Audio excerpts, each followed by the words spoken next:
My name's John Robbins. I'm the managing editor of NRAhuntersrights.org. I want to welcome you to Hunting 101, a series of videos designed to give you some very basic information about different types of hunting.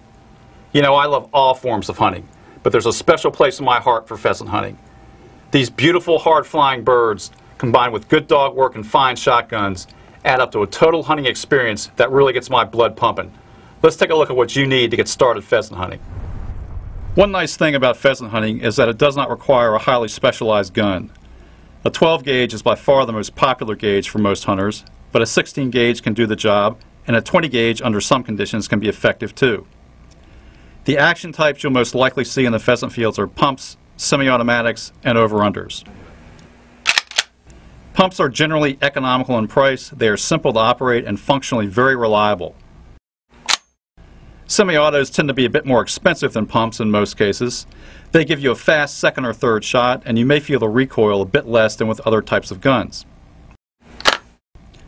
Over-unders are often considered the mark of the most serious hunters. A graceful, well-made over-under is a pleasure to shoot and gives you a lightning-fast second shot. You also have the option of using a different choke in each barrel. As for barrel length, anything from 26 to 28 inches is the most common. Improved cylinder is a good choke to start with. When birds get educated and start flushing wilder as the season progresses, you can switch to a modified choke. High brass loads and shot sizes 4, 5, and 6 are all effective on pheasants. In 12 gauge, a 2 3/4 inch shell will do just fine. In 20 gauge, a 3-inch shell will give you an edge if your gun will handle it. Check the stamp on your barrel to make sure it will. Lead shot is most traditional in upland bird hunting and is very effective, but some areas now require steel or other non-lead shot for upland birds. Check your local regulations before you start hunting. All the safety rules you learned in hunter education are important. In pheasant hunting, it's particularly important to know where your hunting companions are and to establish zones of fire, areas where you can swing your gun without pointing it at a companion. Wearing blaze orange, which may be required in your state, will help you keep track of where people are. It's also wise to wait until a bird gets above your head before you fire.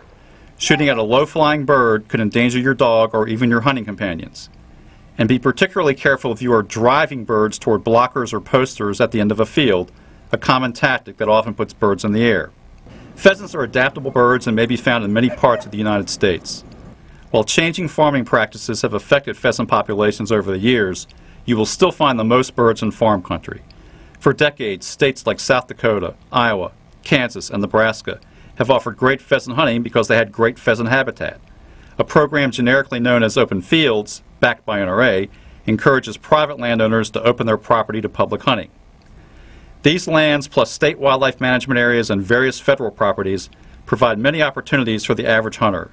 And of course, nothing beats developing a good relationship with a private landowner and getting permission to hunt his property. You can also find a state-by-state index of public hunting lands on NRAhuntersrights.org.